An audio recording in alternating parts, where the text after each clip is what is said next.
Pedimos por gentileza a todos que possam colocar o celular no silencioso e não desligar, para que a gente possa se concentrar no estudo.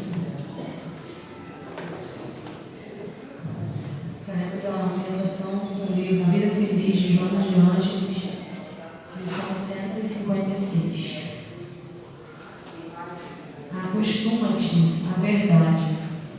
O hábito da mentira branca, também chamada inocente ou social, levar-te-á às graves, empurrando-te para o lodaçal da calúnia e da maledicência frequente.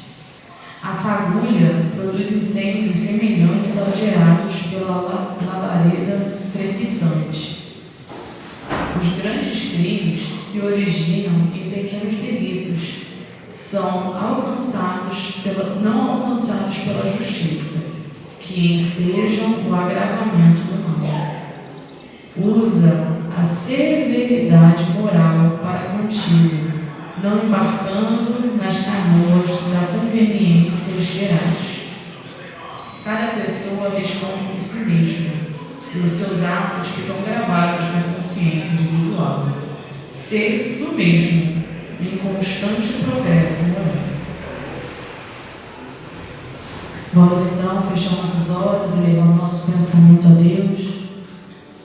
Senhor, de infinita bondade, amor, agradecemos essa oportunidade grandiosa de estarmos aqui, buscando conhecimentos, reflexões que poderão nos auxiliar nessa caminhada. Que possamos, Senhor, estar com os nossos pensamentos em sintonia, com a espiritualidade superior, para que estejamos vigilantes a todo momento dos nossos passos, da nossa conduta, para que possamos evoluir moralmente. Aproveitamos, Senhor, também nesse momento e pedimos amparo, remédio, que todos os fluidos aqui gerados possam ser enviados àqueles irmãos que nesse momento sofrem por suas perdas, aqueles irmãos que estão hospitalizados, aguardando a sua melhora física. Pedimos também àqueles irmãos que nesse momento se encontram aflitos, angustiados, que buscam uma resposta, que eles possam ser amparados e acolhidos pelo Teu infinito amor. Esteja conosco agora e sempre, que assim seja. Bom, agora vamos passar para o estudo, parte do estudo da nossa expositora Cláudia Janaína Cândido. Ela é do céu aqui mesmo. Ela vai fazer a explanação do Evangelho segundo o Espiritismo no capítulo 22. O título do capítulo é Não Separeis o que Deus Juntou. Item 5. O tema é o divórcio.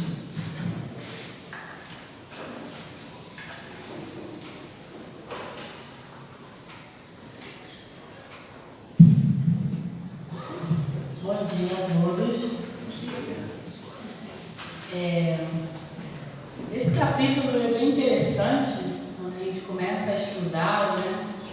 Principalmente nessa parte que chama a nossa atenção, porque são coisas que a gente ainda convive hoje em dia. E nesse capítulo do Evangelho, capítulo 22, não separeis o que Deus juntou, é uma coisa que a gente muito ouve, né, nas religiões, por aí. E o item 5, o divórcio, ele às vezes nos pega mais porque a gente convive, né, com o divórcio na nossa família, no nosso vizinho, a gente vê muito isso acontecendo.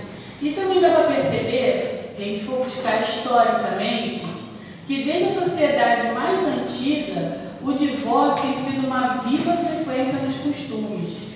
Na China antiga, por exemplo, admitia-se a separação, mas o marido que abandonasse a esposa, sem justa causa, receberia 8 chibatadas. Na Índia, o Código de Manu permitia o repúdio da mulher pelo marido, desde que ela sofresse de moléstia incurável ou fosse viciada no uso de licores inebriantes, assim como no caso de esterilidade depois de 8 anos de casamento. Na Grécia Antiga, o divórcio já era conhecido. Em Roma havia o divórtio, em que deveria haver iniciativa apenas do marido, sem necessidade de motivo. No final do Império Romano, o costume do divórcio se generalizou e, segundo alguns, o exagero das separações conjugais e a poligamia foram fatores importantes na desintegração do Estatuto da Família na Roma Imperial. Então a gente foi percebendo que isso já acontecia há muito tempo. Há muitos anos atrás acontecia em vários povos do planeta. Só que, conforme foi virando cotidiano, tipo assim, eu casei, já não quero mais, e não precisava dar motivo, então foi virando uma coisa assim corriqueira, então se foi necessário criar leis para aquilo, para que pudesse pelo menos frear o que estava acontecendo. E um conhecimento mais amplo, né, o divórcio pode ser definido como a dissolução de um vínculo conjugal, deixando livre as novas partes, né, as partes a terem novas núpcias. No Brasil, o divórcio foi introduzido pela Lei Federal 6.515 em 26 de dezembro de 77. Então, até essa data, não podia, não havia uma lei. Havia outra, mas não essa de divórcio. No artigo 24 diz o seguinte dessa lei, que o divórcio põe termo, ou seja, fim, ao casamento e aos efeitos civis do matrimônio religioso. Então, pela lei dos homens, a partir de 77 no Brasil, o divórcio foi promulgado como uma lei e passou a valer. Mas essa é a parte, assim, vamos dizer assim, mais fria, né, da palavra divórcio que nós conhecemos. No Evangelho, nesse capítulo 22, Kardec e os espíritos superiores comentam sobre isso. No item 5, o divórcio, ele começa assim: o divórcio é lei humana que tem por objetivo separar legalmente o que de fato já está separado. Então, a lei humana só veio a dar uma diretriz de separação aquilo que já estava separado. Afinal de contas, Deus une pelo amor. Fato. Mas o divórcio será só uma forma jurídica utilizada no nosso mundo para legalizar o que já está separado na vida do casal. Quando existe amor e afeição, não existe a separação. Essa frase resume tudo isso. Que Deus une pelo amor. Não tem mais afeto, não tem mais amor, vem a lei humana e consolida isso, esse fato. Não é contrária à lei de Deus, pois que apenas forma o que os homens hão feito e só é aplicável nos casos em que não se levou em conta a lei divina. Se fosse contrária a essa lei, a própria Igreja seria obrigada a considerar prevaricadores aqueles de seus chefes que, por autoridade própria e em nome da religião, hão imposto o divórcio em mais de uma ocasião.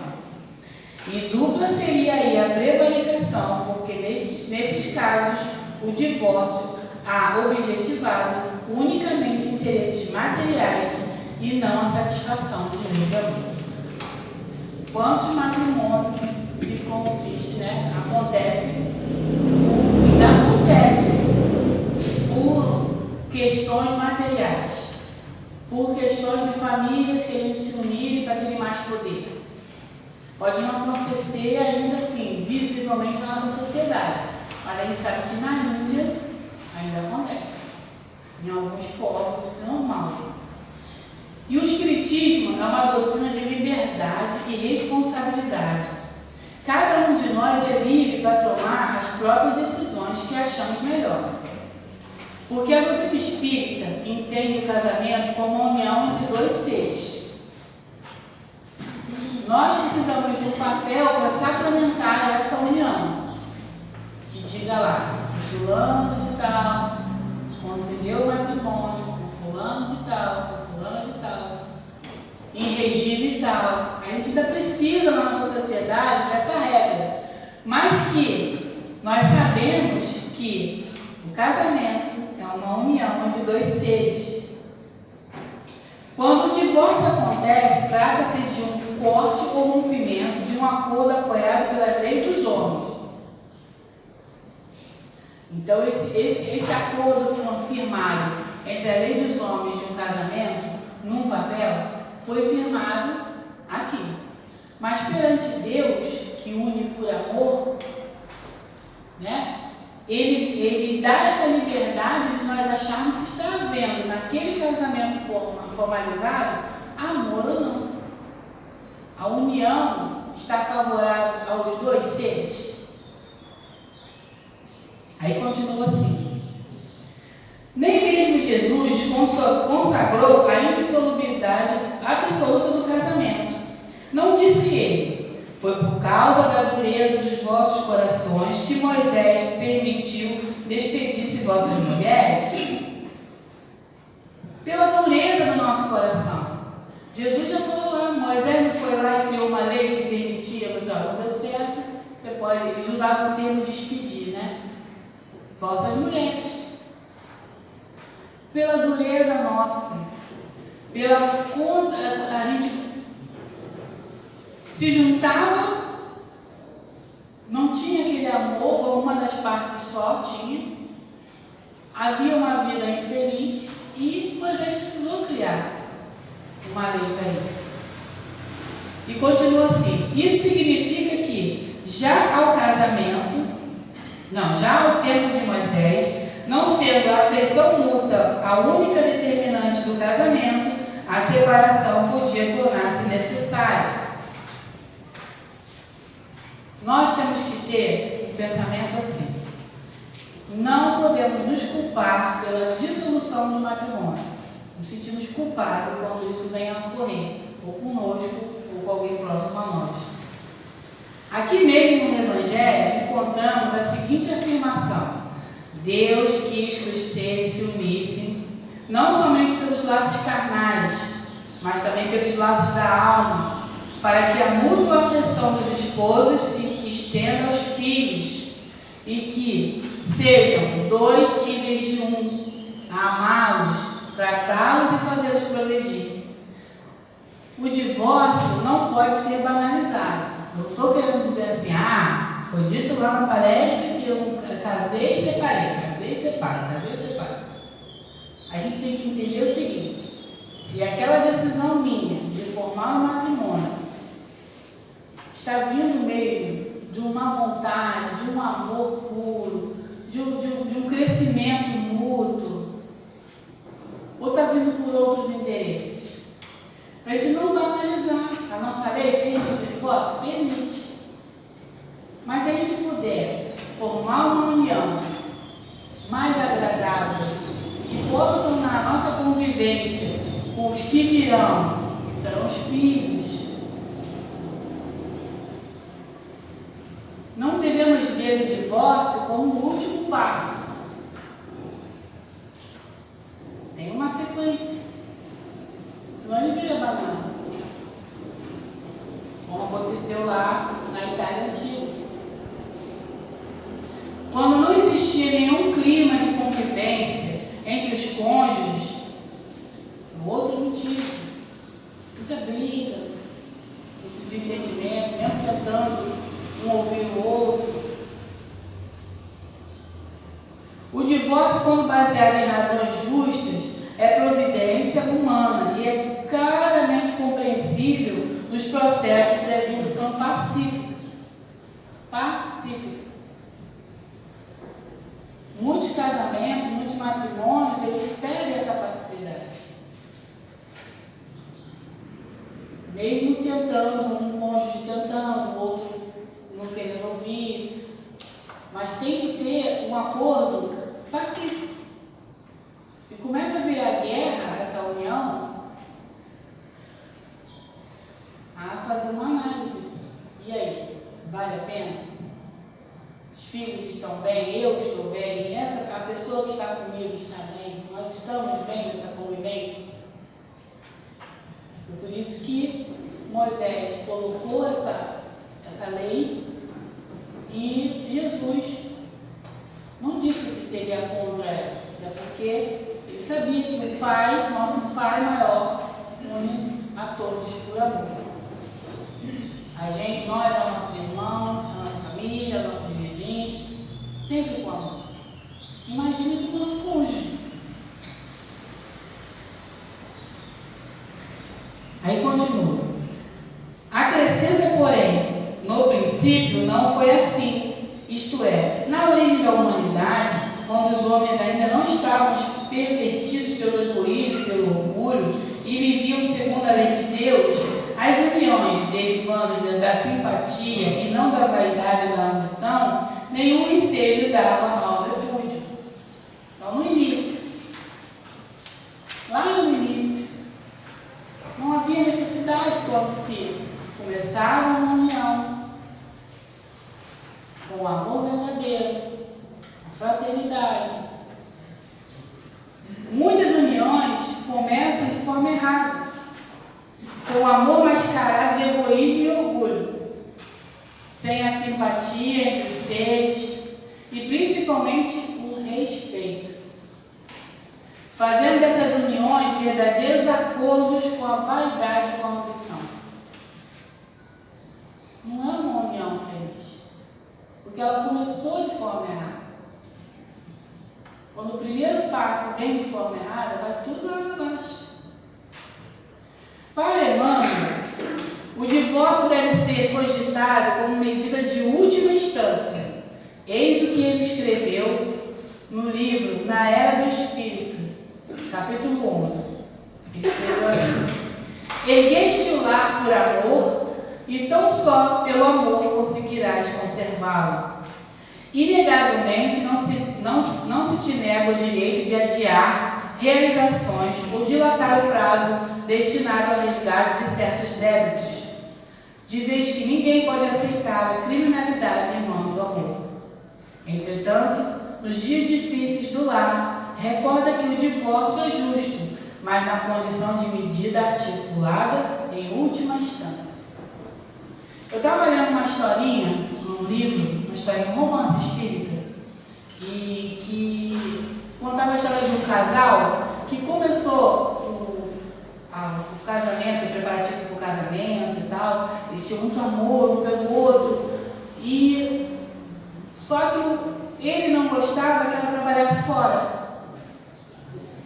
Mas ele não podia falar aquilo para ela, porque ela estudou bastante, ela tinha feito uma mestrado, doutorado, ela se sentia capaz de ter um emprego, ela conseguiu um emprego legal, mas ele colocou na cabeça assim: mas eu quero casar com ela, né? Eu quero casar com ela. Quando eu casar, eu faço ela deixar o emprego. Esse é o jeito de pensar em matrimônio de forma errada. Você mascarar por vaidade e egoísmo algum sentimento, achando que depois de casado, eu vou dobrar o outro, ele vai fazer o que eu quero. É isso que muitas vezes a gente repassa despercebido. Você é uma pessoa, a outra é outra pessoa. Eu não posso querer que aquela pessoa goste de tudo que eu gosto. Ela pode gostar de algumas coisas, mas pode ter coisa, mas quando eu casar, ela vai gostar. Não é assim. Porque foi o que Emmanuel falou aqui, temos que erguer o nosso lar com amor. E não pensando que depois eu boto amor. Depois a gente ajeita. E não ajeita. E passa um ano, não ajeitou, passa 2 anos, não ajeitou. 3 anos ele vem filho, não ajeitou. Mas se eu tiver um filho, ele vai mudar. Aí tem um filho e não muda. Essa é a forma errada que se pede para não começar. Aí continua assim. Vai mais longe. Especifica o caso em que pode dar-se repúdio, o de adultério. Ora, não existe adultério onde reina sincera afeição recíproca. Coloca-se aqui a palavra adultério, a gente costuma usar muito a palavra adultério para traições conjugais. Mas o adultério, ele vai além disso. É adulterar tudo o que foi combinado. Se a gente combinou se unir em prol do amor e construir ali alicerces fortes para uma família futura, e alguém fala, não vou construir nada, adulterou, cometeu adultério. Está entendendo? Dá para entender que é por aí assim? É mais além do que traições. São acordos conjugais que a gente faz que na hora de cumprir a gente não cumpre. Como dar atenção. Ah, você não me ouve. Não ouvi. Aí vamos lá. É verdade que ele proíbe ao homem desposar a mulher repudiada, mas cumpre se tenham em vista os costumes e o caráter dos homens daquela época. Então a gente tem que ler também que as escrituras de Moisés estavam vinculadas àquele tempo, onde a mulher que era deixada para trás, ninguém podia casar com ela também, coitada. Né? Como se fosse só culpa da mulher, esse adultério, né? Essa adulteração de acordos. A linguagem de Jesus era própria para o povo daquela época. Só não podemos esquecer o que Kardec já havia perguntado no Livro dos Espíritos, na questão 940. É muito bom, né? A gente já tem tudo aqui, é só a gente pesquisar. Olha só a pergunta de Kardec. Não constitui, está na parte 4, capítulo 1, das penas e gozos terrestres, é a questão 940. Não constitui igualmente fonte de dissabores, tanto mais amargos quanto envenenam toda a existência, a falta de simpatia entre seres destinados a viver juntos? Imagina você destinado a viver juntos de uma pessoa que não tem simpatia. Vamos ver a resposta aqui. Amaríssimos, com efeito. Essa, porém, é uma das infelicidades de que sois, a mais das vezes, a causa principal. Em primeiro lugar, o erro é das vossas leis. Julgas, porventura, que Deus te constranja a permanecer junto dos que te desagradam? Depois dessas uniões, ordinariamente buscar as satisfações do orgulho e da ambição. Mais do que a aventura de uma afeição mútua, sofreis então as consequências dos vossos prejuízos. A gente sofre porque a gente mesmo procura. Porque começa assim, ele tem o cabelinho jogado para cá. Eu adoro pessoas com o cabelinho jogado para cá. Eu vou casar com ele. Vou me unir a ele, a ela. Mas temos simpatia? Nós temos ligação? Às vezes a gente não tem, a gente só tem uma coisa que a gente gostou e o resto. Hoje em dia a gente vê na juventude muito rápida, né? A gente fala assim, hoje está muito rápido. Tudo para eles é muito rápido, né? Ama profundamente, tudo é assim, muito profundo. Mas falta em muitas dessas uniões esse olhar. Se bate, se é tudo simpático. Mas como fazer se a harmonia que deveria reinar não acontece entre o casal? Estava dando tudo bem, a gente analisou que harmonicamente ele se dava bem, mas não deu. Não deu, Cláudia, não deu. Tudo começou bem. Aí a gente pensa o seguinte: nós sabemos que reencarnamos e que reencarnaremos e reencarnaremos, não é assim? Então essa convivência harmônica surgirá numa próxima oportunidade divina. Não deu agora? Sem problema. Não precisa ter briga. na paz. Não é assim? Tem que ser assim, né? Geralmente acaba na briga, mas vamos na paz. Puxa, Deus quer paz nos nossos corações, para que briga. Principalmente quando dessa união tem outros seres. Tem outros seres. Aprendemos com amor que as uniões perfeitas no nosso planeta ainda não existem. Tem uniões que dão certo.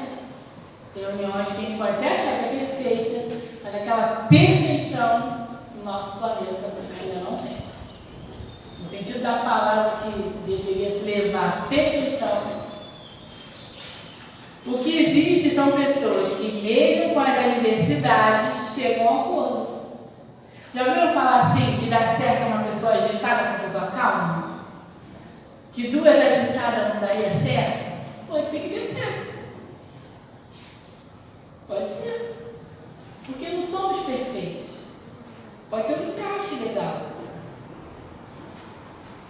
Dentro da questão do divórcio e das relações afetivas, eu gosto de citar Emmanuel, com profundo conhecedor da alma humana, quando diz que a sabedoria divina jamais institui princípios de violência.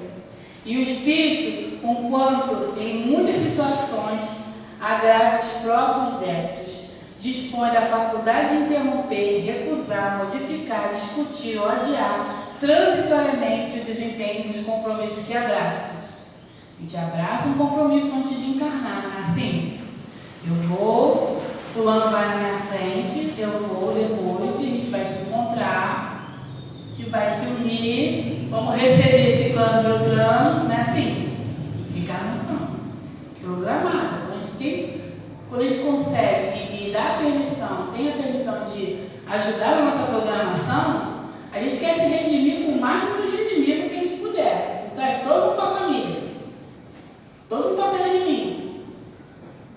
E a gente tem isso, a gente tem o livre-arbítrio quando chega aqui, fala mais alto. A gente pode não deu. Eu achei que dava, mas não deu. Separar essa pessoa. Em relação às separações, Emmanuel nos fala que é melhor que não sejamos nós aqueles que busquemos, mas quando o nosso parceiro quiser partir, que nós o libertemos. Pode não ser a gente que procure, mas se a pessoa não quer, quantos crimes passionais acontecem por isso? O significado dessa libertação é o trabalho interno em nossas almas, no sentido de não acolhermos mágoa, ressentimento. É um exercício que precisamos começar a realizar hoje. Entendemos que a separação deve acontecer no momento em que o convívio entre os dois cônjuges esgotou todas as possibilidades e pode levar a um mal maior. Nesse caso, é preferível o divórcio.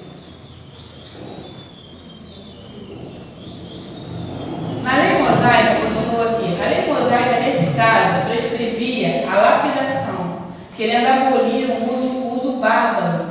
Precisou de uma penalidade que o substituísse e a encontrou no opróbrio, que adviria da proibição de um segundo casamento. As leis de Moisés elas eram mais rígidas para evitar algumas penalidades que ocorriam na época, principalmente para as mulheres, que muitas das vezes eram abandonadas sem poder ser ouvida ou somente pela vontade do homem. E ainda tinha um homem que dizia que ela cometeu adultério e ela apedrejada. Assim são as leis dos homens. A cada tempo surge uma para atender os interesses que surgem naquele momento. Aí continua assim. Era, de certo modo, uma lei civil, substituída por outra lei civil, mas que, como todas as leis dessa natureza, tinha de passar pela prova do tempo. Lá, ele criou desse jeito. Nós, hoje em dia, temos direitos iguais. A lei dos homens vem para isso, dar os direitos iguais. E entendamos que ninguém que não deseja seguir ao nosso lado, não transformemos essa atitude em algema ou prisão. Tenhamos paciência e confiança em Deus. Não acreditemos que a vida, a felicidade se acabaram porque alguém não quer ficar conosco.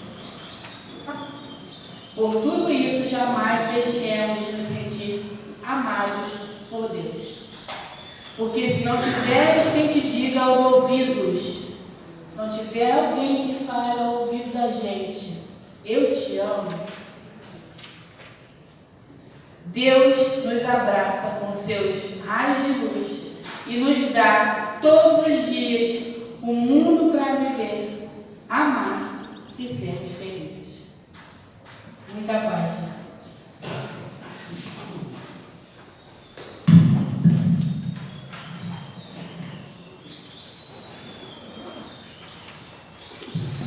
Agradecemos a Cláudia pela explanação do dia de hoje.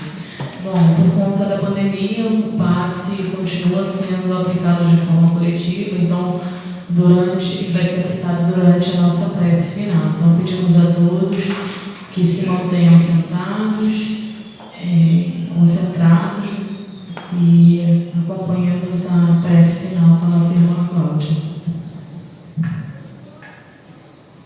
Querido Mestre Jesus, nós te pedimos, Senhor, que irradie nossos corações neste momento, a sua alegria, a sua brandura, que acalma, Senhor, que acalanta, que nos consola.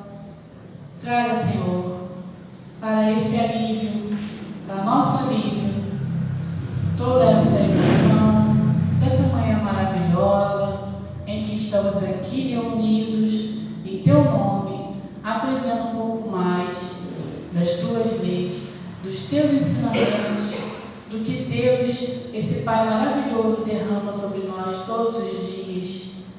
Essas bênçãos que vamos levar aqui hoje, nessa manhã, levar para aqueles que estão necessitados, nossos amigos, nossos parentes, todos à nossa volta, que vier, Senhor, nos pedir consolo, que saibamos ter a voz e a palavra necessária para cada um.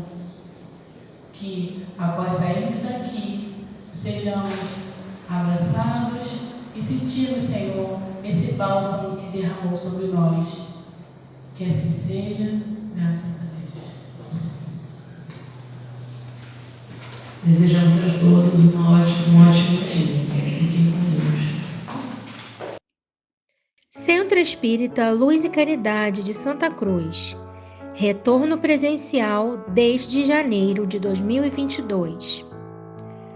As nossas reuniões públicas de quinta-feira, às 9h30 e sexta-feira, às 20 horas, retornaram presencialmente nos dias 6 e 7 de janeiro de 2022, seguindo os protocolos sanitários e conforme a capacidade de espaço, mantendo-se o devido distanciamento. Não é mais obrigatório o uso de máscara, sendo opcional. Não deverão comparecer pessoas com febre ou quaisquer sintomas de resfriado ou gripe. Sugerimos que as pessoas levem suas garrafinhas de água.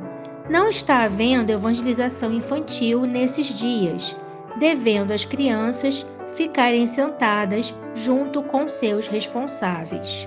Estudos 2022, presenciais ou online.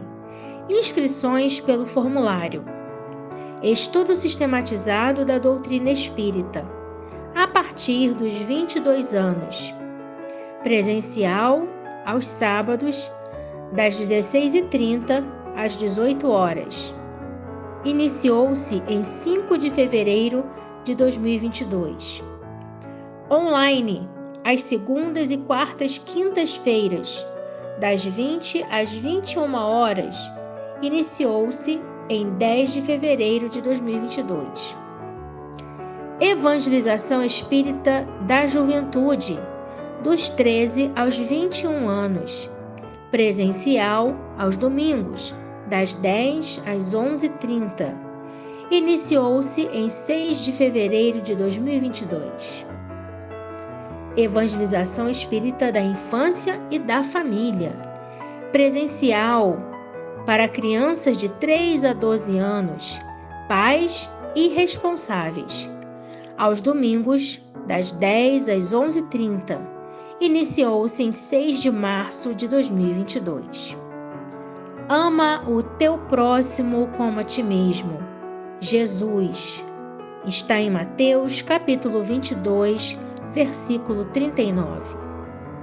Vacinar-se é um ato de amor ao próximo e a si mesmo. Vacine-se. Centro Espírita Luz e Caridade de Santa Cruz, Rua General Olímpio, 607, Santa Cruz, Rio de Janeiro, RJ.